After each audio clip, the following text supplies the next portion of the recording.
Good morning guys, I hope you are all well. Welcome to our My Trucking Life 165. I was totally wrong about it being houses today. It's some of this fabricated aluminium. It's going to build big massive apartments down in Tunbridge Wells that I'll be showing you later on. Slightly overhanging. I put a bit of tape on, but it's not really required. So there'll be more about the load when we've stopped to check out the tension and everything. Let's go. Well guys, the M6 looks pretty screwed. I just want to shout out our friend Charlie from Truckmate UK.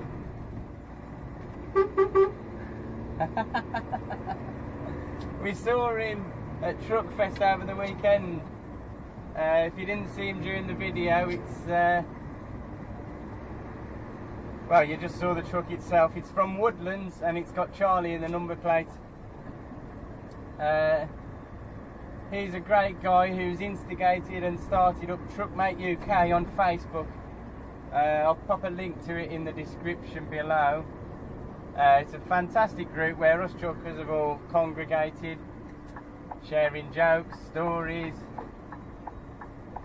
Yeah, it's just an awesome little group. There's personal life on there occasionally, and yeah, it's just a great group. So yes, Charlie, nice to see you in the Midlands, buddy. Alright folks, well, here's another look at her.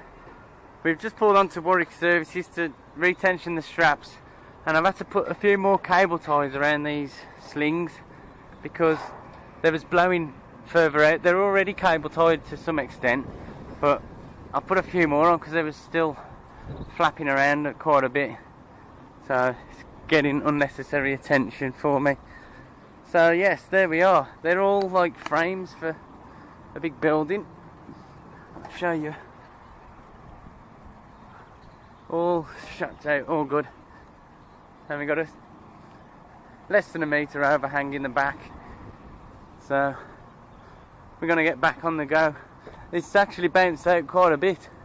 I've had to tension up each strap only by 1 or 2 clicks, so nothing too, nothing too serious. It wasn't falling off or nothing, but yeah, I was a bit surprised how much they'd shifted, but never mind. We have still got 131 miles to go, and what we're going to do, we're going to stop and have 45 minutes before we get on the site, because we're not due there till 1 o'clock, so let's hit the road again, shall we? Alright, ladies and gentlemen, we shall shortly be approaching Clackett Lane Services, where we are having our scheduled 45-minute break to clear our driving time. Once arrived, we shall liaise with the site to ensure that we arrive at a suitable time. We hope you enjoy your stay at Clackett Lane Services. Feel free to visit the refreshments, tea facilities and toilets. Alright, so we got the green light to go on to the site now.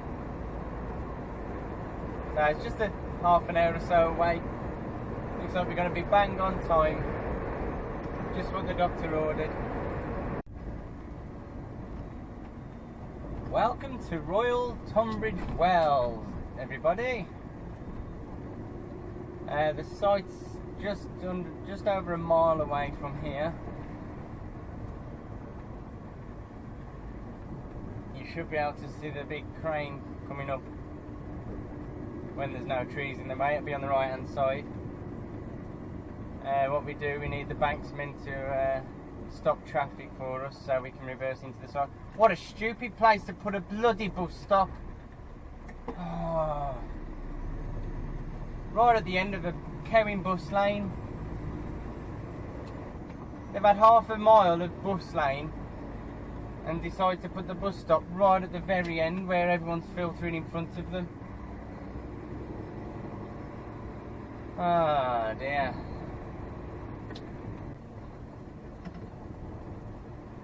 Right, so there's the little beauty that's going to be unloading us.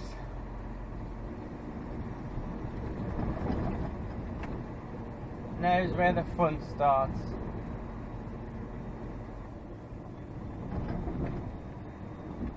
The building site's there on the right as well. So we're going to try and get across over the right hand side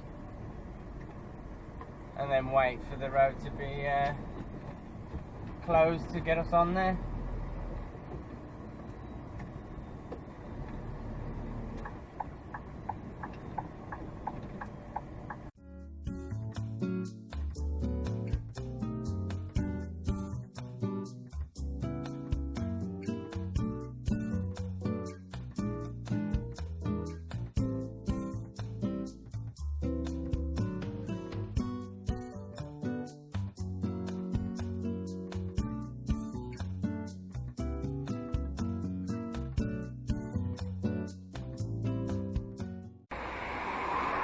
Well, what a difference a couple of weeks make.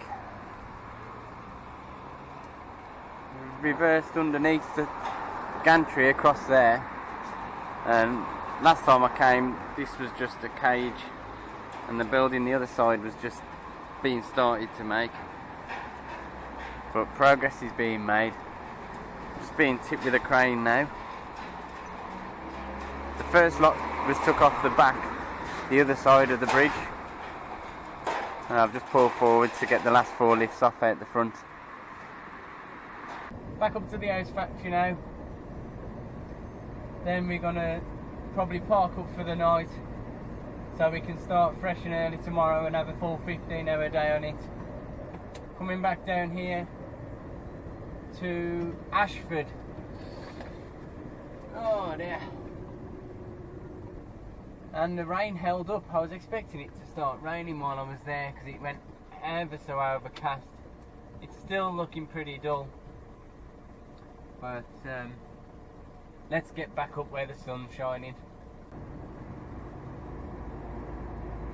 So to top it all off, after we've passed all those junctions, there's someone litter picking here. Yep. And also there is a heavy load over the other side of the road. Looks like they're having a bit of a breakdown issue. Changing a tyre. Yeah, changing a tyre. So another reason that we have to slow down over here so everyone can look at the flashy lights while they change a bloody wheel. But let's get on the move now, shall we? Let's put all that behind us. We're 2.5 miles from the M40. Time to rock and roll. 105 miles to go in 2.5 hours. Theoretically, it's easy. Oh guys, what is going on? We're at the top of the M40 again, where it meets the M42, and yet again something's going on. Oh, we've been powering up the M40, we've had no instances whatsoever, no problems, no traffic, just the usual, and now we've hit this right at the top.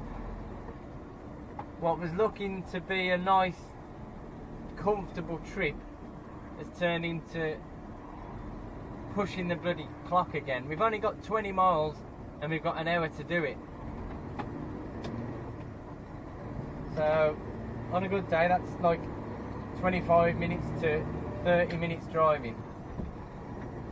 But no, the last 3 times I've been coming up here we've ended up in crap. 14 miles, 45 minutes, 30 minutes to the 9 miles now. It's looking like we might be alright, guys. Come on. So we got this little transit van, specialist mobility and rehabilitation technology. Think wheelchairs, think smart is their motto. Unfortunately, they don't quite think smart when entering a motorway because they believe that they have right of way as they get on. and just because their right of way is running out, they are able to force their way across onto the motorway. So fortunately, because of a quick thinking truck in the middle lane, I was able to escape this. I nearly said it, I do apologise. I was able to escape this stupid person's actions. And then he proceeded to give the old verbal techniques and the pull over, and then coming up the inside of me, and all sorts of you know what. But, you know, you get these clowns quite often, and it's just a case of learning how to avoid them. But he's got the number on the back of the truck if he wants to fight me. We can arrange a little time and a place, I think. Oh, some people's mentality is just unbelievable. Yes, we've made it, guys. It is 10 to 6 now. We started at 7:30 last night, and we've only got one 15-hour shift left. So I've just had a word with the gaffer. He's just rung me up with my hands-free device disclaimer. Probably best to call it quits for today now. I haven't even been in yet to see if it's loaded or not. I've just pulled up on 4 hours and about 17 minutes driving, so just a minute or two now just to park up, and I think that'll be it for today. I'll let you know in a minute. Alright guys, well, sorry about that. Oh, I forgot to record my outro, so I've just had my tea and everything. The load was ready, but they was just swapping some of the parts over from another trailer. There was a guy going out with a really tall load, so they found space on my trailer to get to the same place. So that was that. I've managed to get my trailer in there, and now we're having my time off till I go in the morning. It turned out all that rushing around and planning for just having a 13-hour days all changed. I still have the 13-hour day, but I've got to reduce my rest anyway tonight, which means tomorrow we'll only do a 13-hour shift. So it's gonna be a tight squeeze tomorrow, I tell you. The only alternative would be if I have a split rest, which means I'd have to stop for 3 hours to enable me to work a 15-hour shift. So hopefully that's not going to be the case. I'm pretty tired tonight, so forgive the lack of editing in tonight's video. I just want to get it all out, get it done, and get to bed. So from me, Bird and Pooh, I wish you all good night, and I'll speak to you all tomorrow.